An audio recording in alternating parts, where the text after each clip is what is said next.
이렇게 설교를 준비하다 보면 아주 전설적인 이야기들을 듣게 돼요.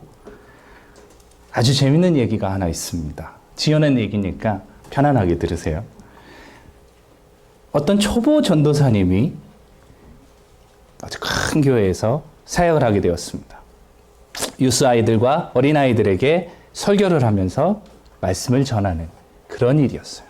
총각 전도사님이었습니다.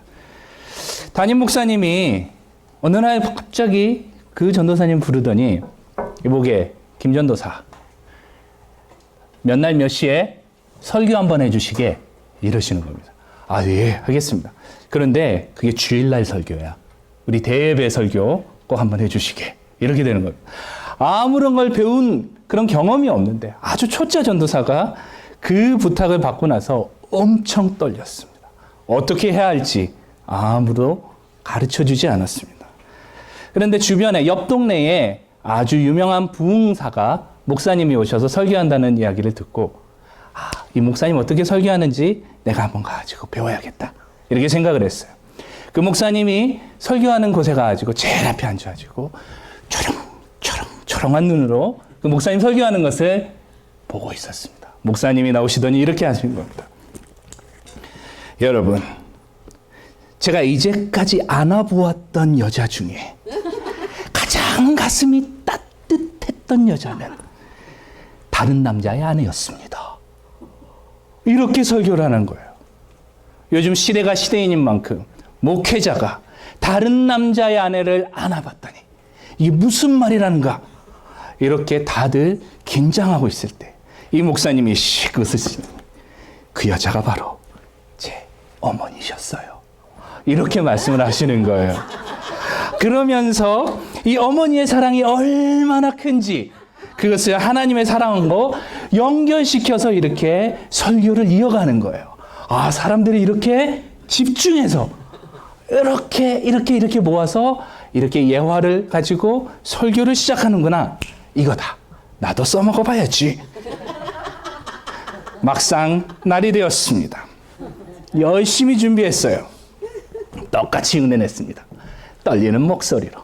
성도 여러분, 제가 지금까지 안아보았던 여자 중에 가장 가슴이 따뜻한 여자는 다른 남자의 아내였어요. 이렇게 하면서 설교를 시작을 하는데 앞에 계시던 우리 장로님 뒷목 잡고 쓰러지시고 권사님들 거품 부시고 아니 저 전도사가 지금 무슨 설교를 하려고 저러나 이런 모습을 보니까 이 전도사님이 떨리겠어요? 안 떨리겠어요? 떨려요. 다 잊어버린 겁니다. 뭐라고 해야 되지? 아니 여기서 뭐라고 해야 되는데 그게 생각이 안 나는 거예요. 당황한 나머지 이렇게 얘기했다고 합니다. 그런데 그 여자가 누군지 저는 아무도 모르고 생각도 안 납니다. 그렇게 설교를 시작했다고 합니다. 그 설교 어떻게 됐을까요? 완전 망쳤겠죠. 예. 아마 이 정도 대예배 때 아주 근엄한 그 장소에서 설교를 하다가 이렇게 밥도둑도 아닌 그런 설교를 하고 났으면 아마 그 전도사님 교회를 떠나야 될지도 몰라요. 근데 어떻게 됐을까요? 그 전도사님 그 교회에서 오래오래 사역했습니다. 저는 이게 오늘 우리가 같이 함께 말씀을 나눌 이 주제에 가장 부합하는 예화라고 생각을 해요. 처음에 실수하지 않는 사람이 누가 있어요? 저도 실수를 많이 했고 앞으로도 살아가면서 계속 실수를 많이 해갈 거예요. 복음이라는 게 무엇인가요? 복음이라는 거, 저 이 예화 하나만 가지고도 우리가 쉽게 설명할 수 있다고 생각해요. 복음은 쉽게 second chance, 다시 한번 기회를 주는 거예요. 두 번째 기회를 주는 거예요. 이게 복음이에요. 어떤 사람이 훌륭하게 변화되느냐 마느냐는 가만히 제가 아이들을 가르쳐보고 리서치를 해보니까 기회를 가장 많이 가진 아이들, 그런 아이들이 훌륭한 사람들이 되는 것을 보게 되었어요. 그 무대 위에서 엄청나게 실수도 해보고 망쳐도 보고 이러한 그런 많은 경험들을 했던 그러한 사람들이 훗날 큰 사람이 되는 것을 보게 되었어요. 우리 아이들 실수한다고 너무 나무래하지 마세요. 다시 한번 참아주고 기다려주고 기회를 주는 것. 이게 우리 아이들을 키워내는 하나의 현명한 방법이라고 믿습니다. 복음이라는 게 그런 거예요. 복음이라는 게 한 번 실수했다고, 죄를 한 번 지었다고 해서 하나님이 징계하신다면 살아남을 그러한 사람이 누가 있겠어요? 제가 바로 이 자리에 설 수 있는 것도 굉장히 많은 사람들이 저를 엄청나게 많은 숫자로 용서하고 기회를 주었기 때문입니다. 또 기회를 주고, 설교를 망쳤어도 기회를 주고, 다시 한번 해봐 이러면서 이 자리까지 저도 온 것이에요. 복음이라는 건 계속해서 세컨드 찬스, 다시 한번 기회를 주는 것이에요. 베드로가 예수님에게 이렇게 물었습니다. 예수님, 형제를 몇 번이나 용서해야 할까요? 한 7번 하면 진짜 많이 하는 거죠. 예수님이 뭐라 답하셨습니까? 예수님께서 말씀하시기를 70번씩 7번이라도 용서하라고 말씀하셨습니다. 예수님도 끝까지 용서하라고 우리에게 말씀하신 겁니다. 그런데 이 용서라는 것이 우리 너무 많이 들어서 너무 익숙해져 있어요. 그래서 우리 실생활에 별로 와닿지 않은 경우가 있어요. 다시 한번 이 용서가 무슨 말인지, 어떻게 우리가 설명하는 게 가장 쉬운지 찾아봤더니 기회를 주자. 다시 한번 기회를 주라. 라는 이야기였습니다. 사람들에게 용서해 주는 것. 다시 한번 기회를 주는 것입니다. 말로는 용서한다 그러고 기회는 다 박탈해버리면 진정한 용서라고 할 수 없는 것입니다. 기회를 또 주고, 또 주고, 또 주고, 믿어주는 것. 이것이 진정한 용서이며 그것이 복음입니다. 그래서 저는 많은 기회를 주면 사람은 분명히 변화하고 발전할 수 있을 거라고 믿습니다. 변화가 많은 성장하는 교회들의 특징이 있습니다. 그 교회들은 용서해주고 기회를 주고 자꾸자꾸 사랑해주는 그러한 분위기가 있는 교회, 우리 교회가 그러한 모습이라고 저는 믿습니다.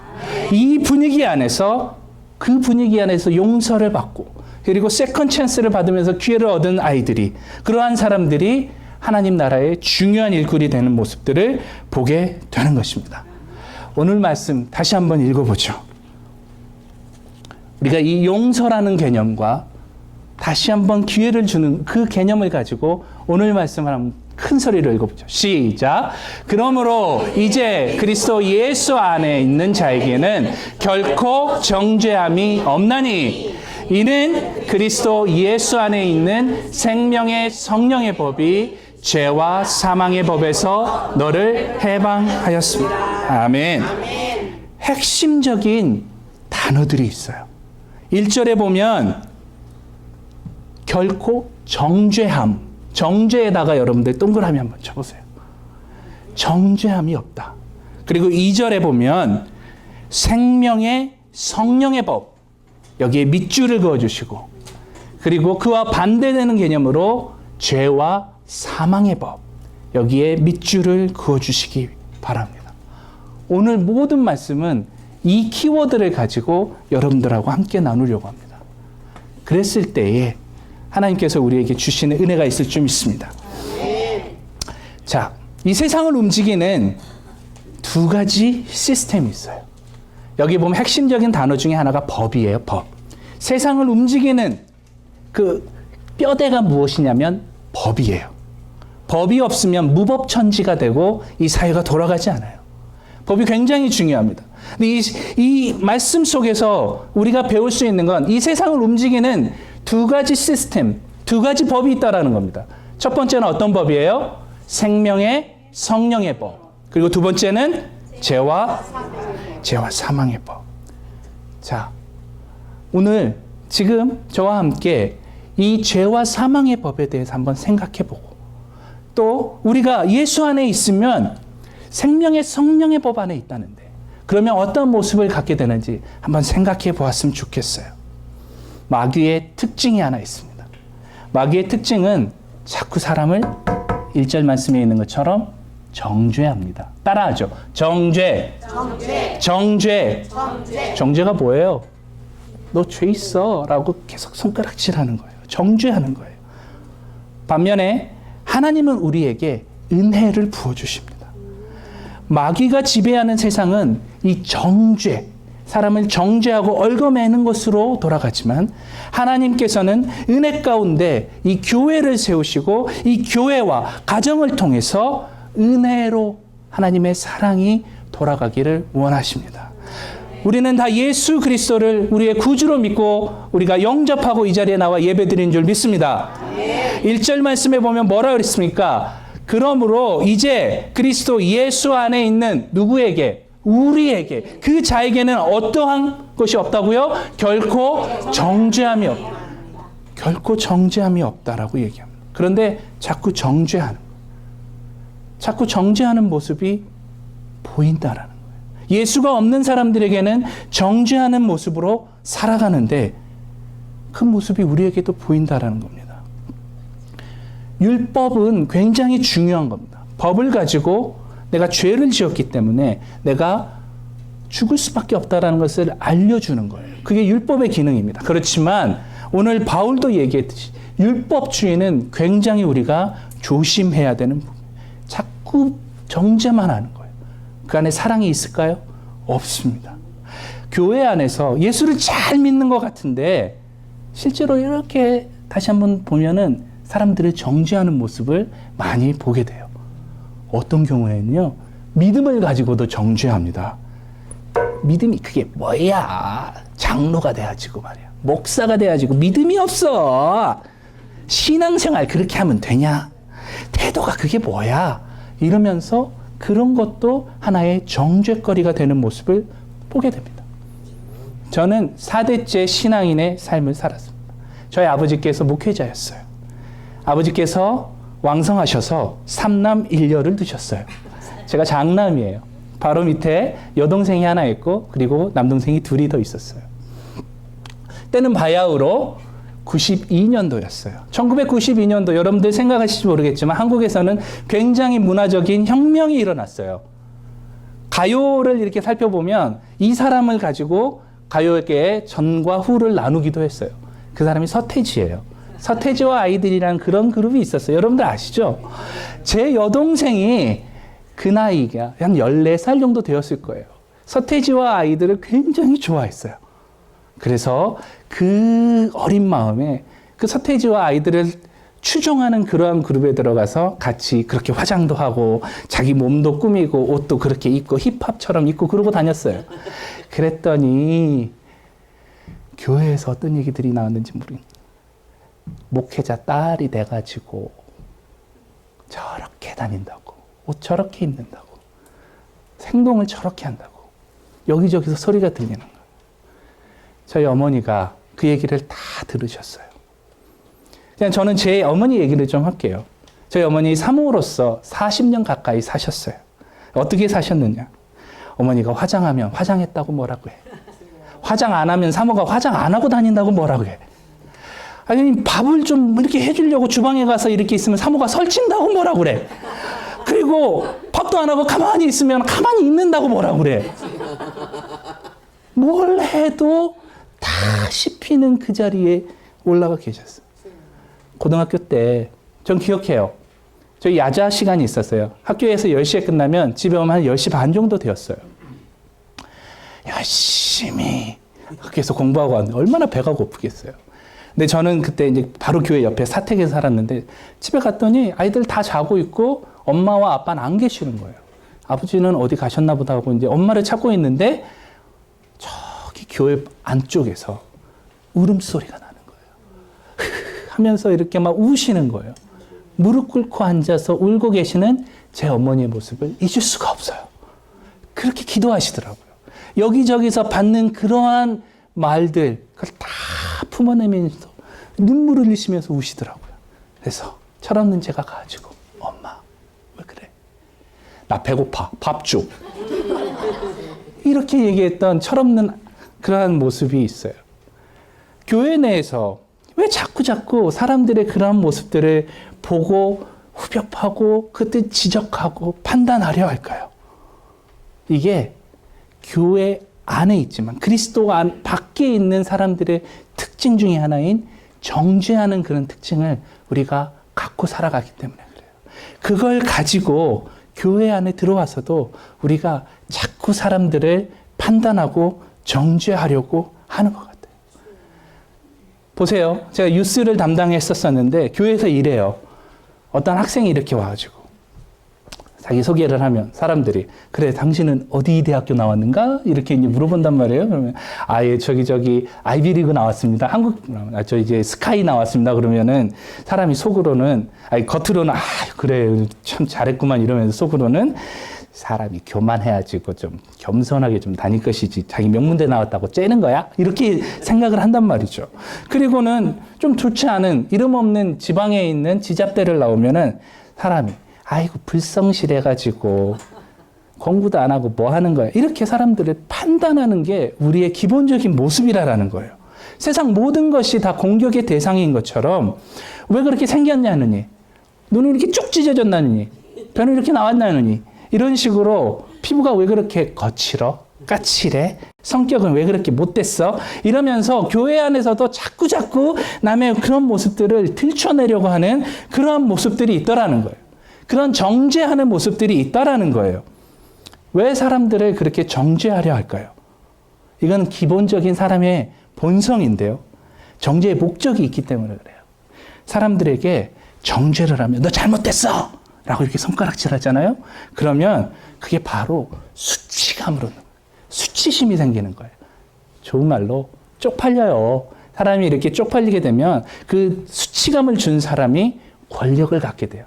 그 사람의 뭔가 꼬투리를 잡게 되는 거죠. 그걸 가지고 사람들을 막 좌지우지하게 되는 거예요. 수치감을 주면 사람을 장악하기가 너무 쉬워져요. 우리는 그걸 피부로 알고 있어요. 그래서 보면 권력을 가진 사람들도 자꾸 어떤 권력기관을 통해서 다른 사람들의 어떤 그런 수치심에 있는 부분들을 모으려고 하죠. 그럼 우리의 그런 모습들이 있는 거예요. 그래야지 사람을 쉽게 장악할 수 있기 때문에 그래요. 마귀가 그런 식으로 사람들을 얽어매는 거예요. 사람들을 그렇게 정죄하면서 마귀가 그렇게 얽어매고 있는 겁니다. 예전에 신학교 다닐 때 일본에서 선교하시다가 공부하러 오신 선교사님과 대화할 기회가 가졌어요. 이분이 일본에 대한 그 말씀들을 이렇게 하시면 영적인 상태를 얘기하는데 일본은 말이야 까루토가 문제야. 까루토가 문제야. 이렇게 말씀을 하시는 거예요. 뭔지 아세요? 일본은 마크도나르도가 문제야. 뭐 이러면 뭐가 문제인지 아시겠어요? 맥도날드가 문제라는 거예요. 이게 발음이 안 돼서 그러는 건데 까루토, 컬트라는 거예요.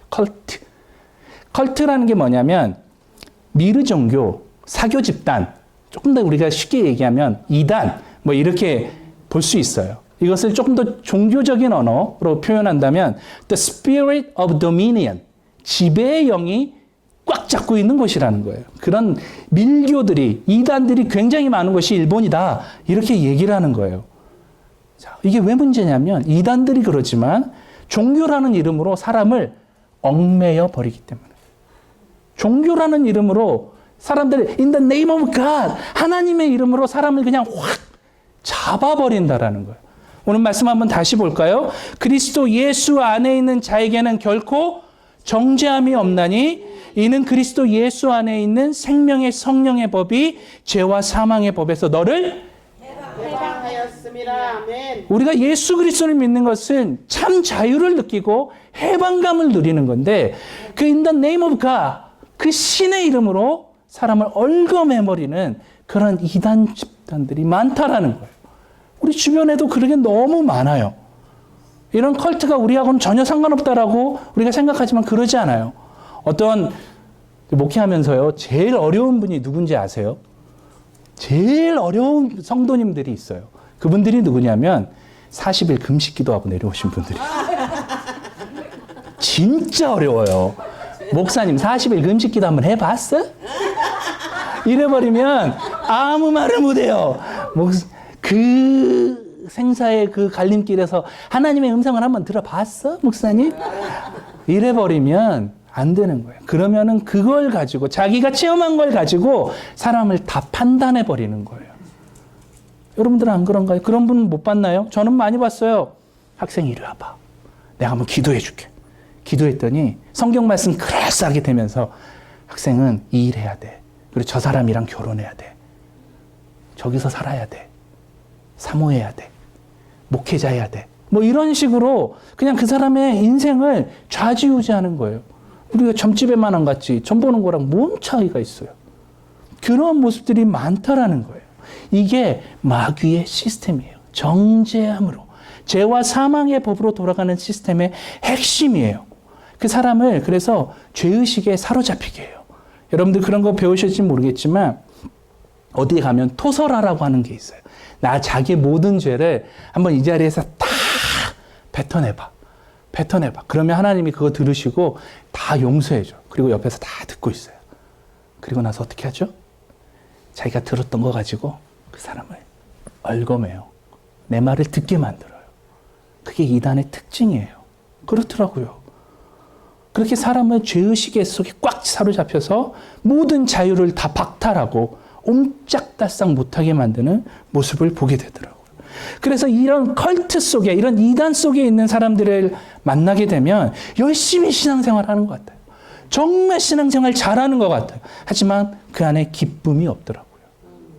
너무너무 무서워하면서 자유가 하나도 없으면서 해방감을 느끼지 못하면서 불안해하면서 신앙생활하는 모습 제가 많이 보았어요.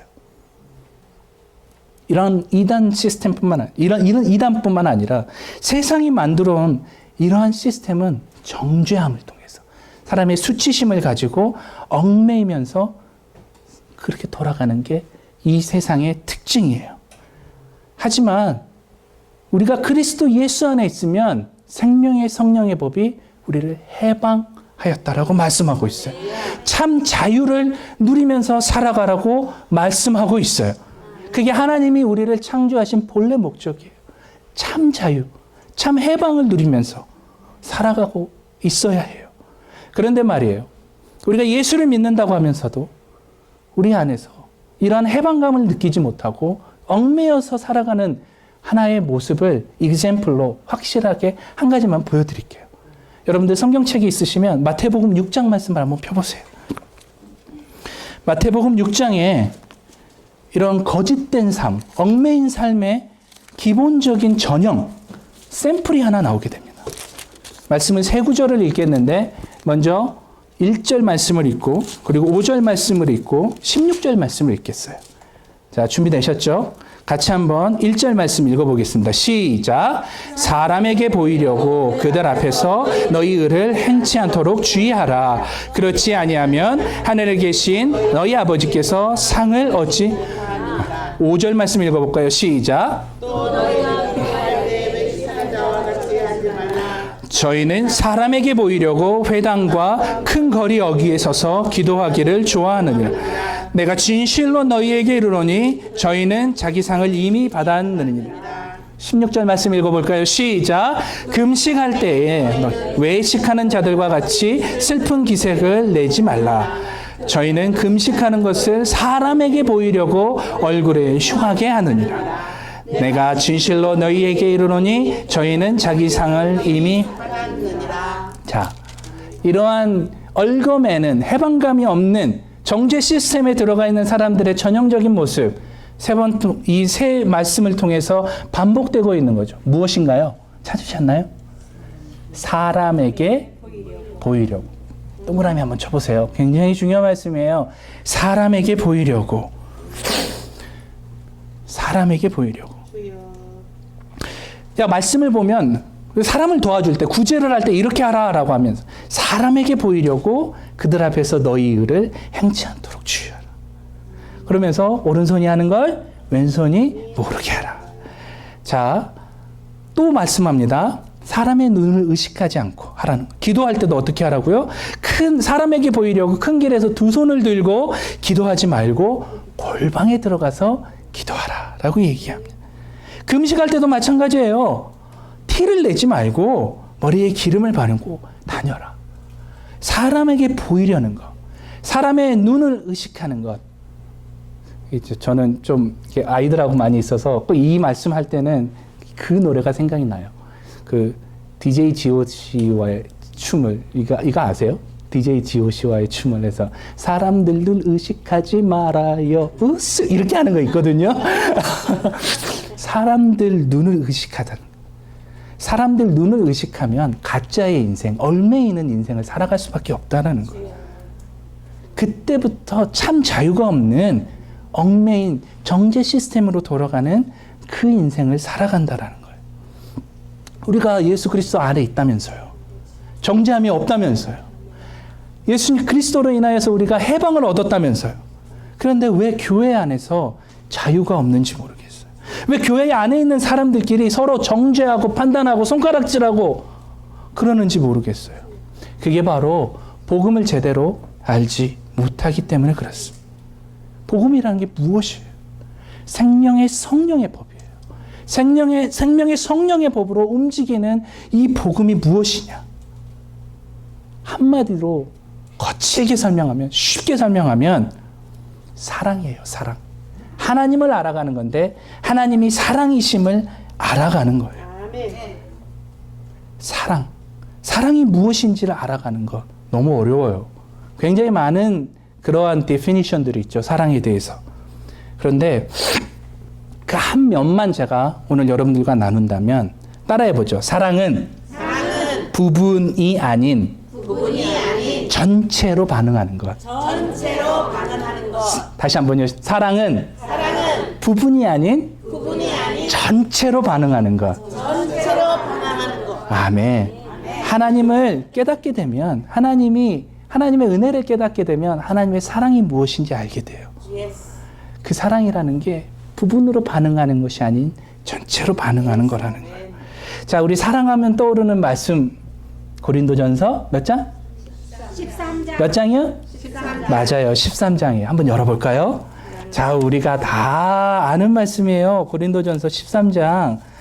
그런데 우리가 보통은 다 1절부터 8절까지만 알아요. 그쵸? 사랑은 언제나 온유하며 사랑은 시기도 아니하고 이렇게 하면서 1절부터 8절까지는 우리가 참 많이 알아요. 하지만 진짜 사랑에 대한 결론들이 9절부터 나와요. 9절 말씀 한번 같이 읽어볼까요? 시작. 우리가 부분적으로 알고 부분적으로 예언하니 10절 온전한 것이 올 때에는 부분적으로 하던 것이 패하리라. 이렇게 얘기하고 있어요. 자, 고린도전서 13장을 우리가 사랑장이라고 많이 알고 있어요. 앞부분만 중요하지만 하다고 생각하지만 9절부터 나오는 이 부분도 굉장히 중요해요. 우리가 부분적으로 알고 부분적으로 예언하지만 온전한 사랑이 오면은 그것들이 다 이해된다는. 자, 12절 말씀을 보면 우리가 이제는 거울을 거울로 보는 것 같이 희미하나 그때에는 얼굴과 얼굴을 대하여 볼 것이요 이제는 내가 부분적으로 아나 그때는 주께서 나를 아는 것 같이 내가 온전히. 이게 사랑이라는 거예요. 하나님의 사랑을 깨닫게 되면 부분에 반응하는 것이 아니라 전체를 알아간다라는 것이에요. 우리가 보통 사람들을 대할 때 나에게 상처를 주거나 나와 이렇게 잘 맞지 않는 사람들에게 이렇게 얘기해. 야, 너 왜 그렇게 사람이 그래? 왜 그렇게 사람이 거칠어? 왜 이렇게 너 이기적이야? 왜 그래? 라고 얘기해요. 봐요. 근데 이게 진짜 전체를 보는 모습인가요? 우리는 단지 그렇게 무례해 보이고 이기적인 그 모습만 보고 반응하고 이야기하기 때문에 그래요. 단 한 사람의 그 한 가지 행동만 보고 전체를 다 그렇게 판단해 버리는 거예요. 그러지 않나요? 이게 정죄의 특징이에요. 정죄라는 것은 부분만 보고 그 집요하게 파고 들어가는 거예요. 전체를 보면 그렇지 않고 다르게 이해할 수도 있는데 그 부분을 가지고 끊임없이 붙잡는 거예요. 어떤 아버지가 아이와 함께 지하철을 탔어요. 이 아이가 저희 예린이 또래보다 조금 더 어린 아이예요. 그런데 이 지하철 한 오전 한 10시, 11시쯤 되면 사람들이 별로 없어요. 사람들이 다 앉아서 출렁출렁거리는 지하철을 가고 있어요. 이 아이가 얼마나 청방지축이든지 적대서 여기까지 왔다갔다갔다갔다 이러면서 온갖 해코지는 다 하는 거예요. 아줌마들 치마도 들춰보고 여러 가지 못된 짓들을 다 하는 거예요. 근데 아버지가 멍 때리고 있는 거예요. 멍하니 창문만 바라보고. 그 아이가 어떻게 움직이든지 상관없이 멍. 주변에 있는 사람들이 그 아버지를 보면 뭐라고 했을까요? 속으로 왜 저래? 애를 왜 저렇게밖에 못 키웠어? 애 좀 붙잡고 다녀야지 뭐 하는 거야? 이렇게 생각했을까요? 안 했을까요? 했겠죠. 그런데 또 나이 드신 할아버지 한 분이 이보게 당신 아들 좀 봐. 좀 잘 좀 가지고 돼 있어. 주변에 있는 분들한테 너무 좀 해를 끼치잖아. 이렇게 얘기를 하니까 그분이 정신을 번쩍 차리더니 넙죽 일어나서 사과를 하는 거예요. 죄송합니다, 어르신. 사실은요, 제가 지금 제 아내를 화장하고 오는 길이에요. 제 아내가 암에 걸려서 5년 동안 그렇게 고생하다가 저 아이 하나 놓고 그냥 갔어요. 내가 어떻게 살아야 될지 막막해가지고 그걸 생각하다 보니까 저 아이도 눈에 안 들어오고 내가 그렇게만 생각하고 있었어요. 그렇게 얘기하는 거예요. 그 아이는 아무것도 모르고 지금도 계속 왔다 갔다 하고 있어요. 근데 그 이야기를 듣는 그 사람들은 숙연해졌어요. 어떻게 생각했을까요? 우리가 한 가지만 봤을 때는 저 아이를 왜 저렇게밖에 못 키워라고 이야기했던 그 모습이 달라진 게 뭐가 있어요? 다른 한 가지를 더 알고 나니까 그 아이가 불쌍해 보이고 치근해 보이고 더 이해가 되는 거 아니겠어요? 그렇게 만들어가는 거. 상황이 바뀐 건 하나도 없어요. 하지만 분위기와 뭔가 하나를 더 알아가면 그 부분이 아닌 조금 더 큰 전체를 반응하기 시작하면서부터 이해가 되어가기 시작하는 거예요. 은혜가 무엇이냐면 은혜가 임하면 우리 하나님의 사랑이 우리 안에 임하게 돼요. 그리고 그 사랑이 이 부분을 가지고 그게 아니라 전체를 알아가도록 만드는 거예요. 우리 교회 1년 되었어요. 여러분들 김 목사에 대해서 잘 모르시죠? 저도 여러분들을 잘 몰라요. 주일날 만나는 그 한 면의 모습만 가지고 우리가 그 서로 마찬가지예요. 우리 성도님들 사이에서 여러분들 성도님들 다 아는 것 같지만 우리가 만나는 것은 일면의 분과예요. 그 모습만 가지고 우리가 그 성도님들을 판단하지 말자고요. 정죄하지 말자고요. 그러면 우리가 그 순간만큼은 하나님의 도구가 아니에요. 마귀의 도구에 의해서 그를 정죄하면서 나아가는 그 시스템에 있게 되는 거예요. 우리가 전체를 알아가도록 노력하는 거예요. 그것이 생명의 성령의 법에 의해서 움직이고 있는 하나님 나라에서 우리가 살아가는 목표인 거예요. 살아가는 삶의 방법인 거예요. 우리가 무엇인가 어떤 우리 성도님들과 서로 갈등이 있거나 싸움이 있었다면 한번 살펴보세요.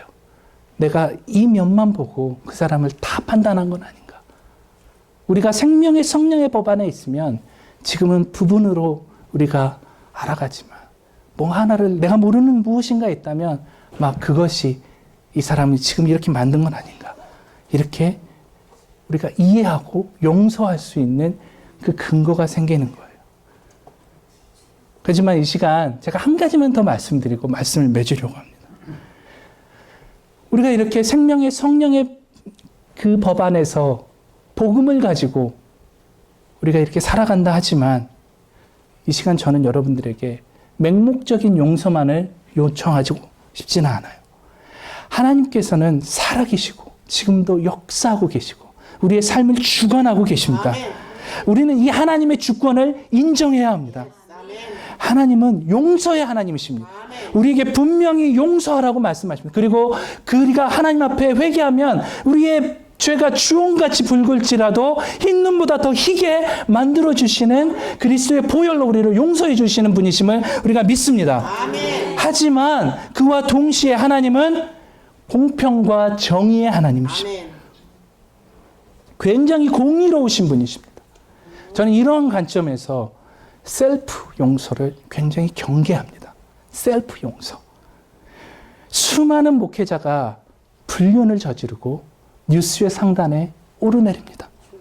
얼마 전에는 아주 유명한 불륜 사이트에서 그게 해킹이 돼가지고 열어봤더니 몇백 명이나 되는 목사님들 아이디와 그 이메일이 나왔다는 거 아니겠어요?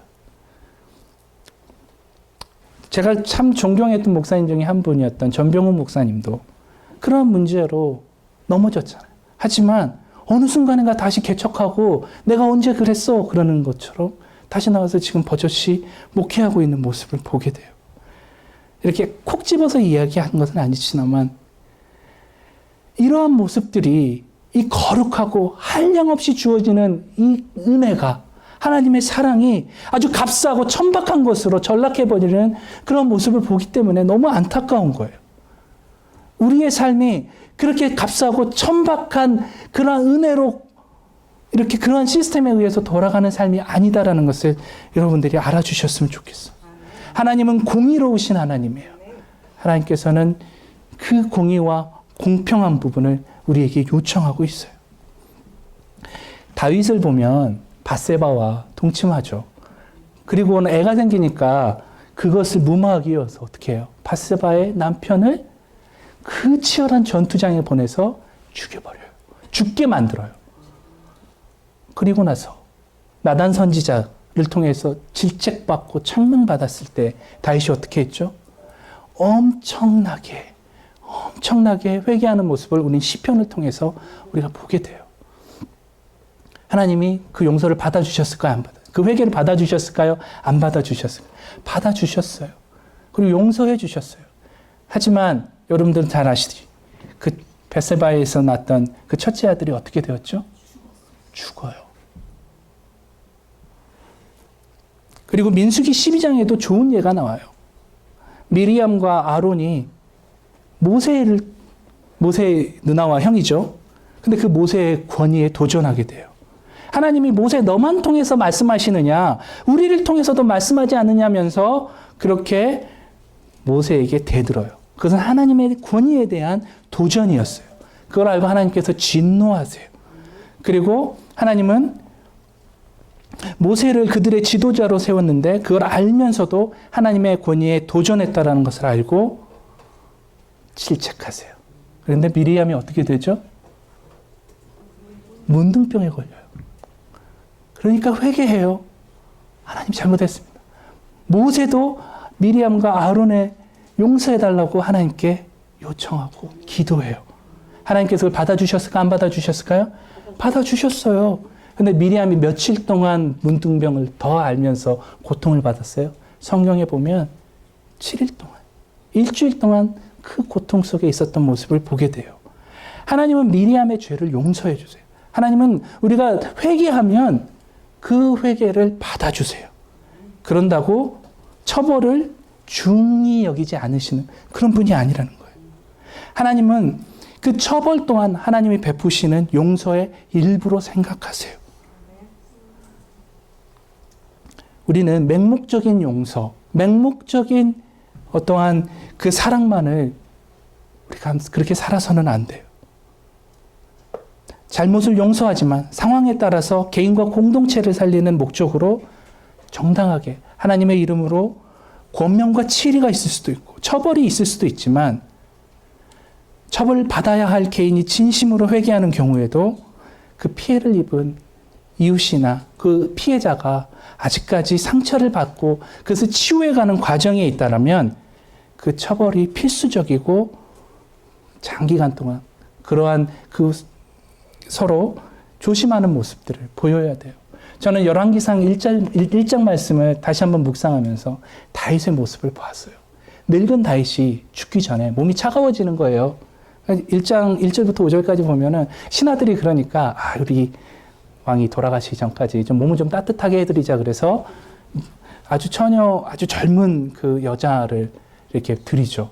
그런데 말씀을 보면 어떻게 돼 있어요? 다윗이 끝까지 동침하지 않고 자기의 그 모습을 지켰던 모습을 보게 돼요. 이게 은혜 아래에 있는 모습이에요. 은혜 아래에 있을 때 우리는 날마다 회개하고 하나님 앞에 나아가요. 그럼 하나님께서 그걸 다 받아줘요. 그게 복음이에요. 그리고 또 기회를 주세요. 그런데 우리는 또 어떻게 해야 돼요? 그걸 알고 또 나가서 또 죄를 저질러야 하나요? 제가 지금도 잊혀지지 않는 굉장히 유명한 그 영화 하나 생각나요. 투캅스라고. 기억해요? 안성기하고 박정은이 나와가지고 굉장히 유명했던 영화예요. 투캅스의 안성기가 선배 경찰로 나와요. 형사로 나오죠. 이분이 어떠한 모습이 나오냐면 새벽 예배를 가. 새벽마다 교회 가가지고 하나님 잘못했습니다. 하나님 용서해 주세요. 이러고 나와가지고 나오는 길에 삥 쳐요. 무슨 말인지 알죠? 앞에 있는 노점상 이렇게 하면서 이렇게 자기의 그것을 이용해서 사람들을 못 살게 군다란 말이에요. 우리는 그런 모습이 없을까요? 그런 모습이 있다라면 우리가 진정한 복음의 맛을 보고 그리고 생명의 성령의 법에서 우리가 그 아래에서 살아가는 사람이 아닐 수도 있다. 어떨 때마다 마귀의 꼬임에 의해서 자꾸 옛날로 돌아가는 거예요. 그리고 정죄하려고 하고 복음의 삶이 아닌 은혜의 삶이 아닌 그냥 옛날 우리의 그 마귀가 시키는 대로 사람을 정죄하고 사람을 얽어매는 그러한 모습으로 돌아갈 때가 많다라는 거예요. 자, 우리 죄송합니다. 우리 어스틴 우리 교회가 이제 창립한 지 1년이 되어 가요. 이렇게 공동체로 모인다라는 거 굉장히 어려운 일이에요.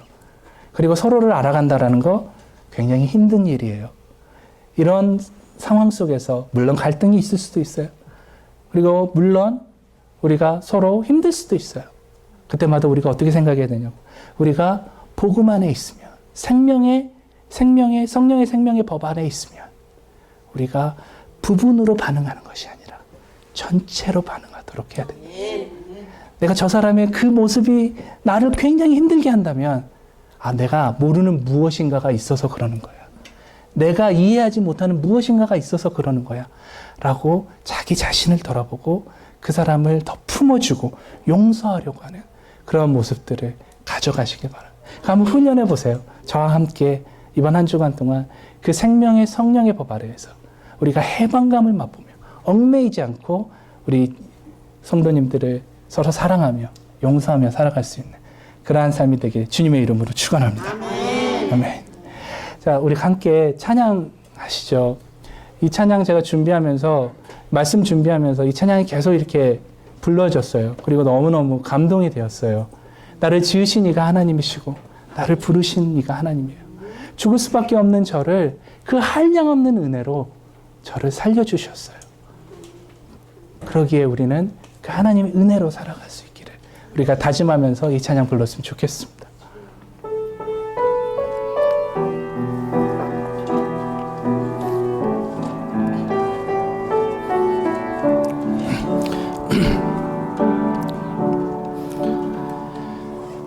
나를 지으시기가 하나님, 나를 부르시니도 하나님, 나를 보내시니도 하나님, 나의 나 된 것은 다 하나님 은혜라. 나의 달려갈 길 다가도록 나의 마지막 호흡 다하도록 나로 그 십자가 품게 하시니 나의 나 된 것은 다 하나님 은혜라. 한량없는 은혜, 갚을 길 없는 은혜, 내 삶을 애워싸는 하나님의 은혜, 나 주저함 없이 그 땅을 밟음도 나를 붙드시는 하나님의 은혜.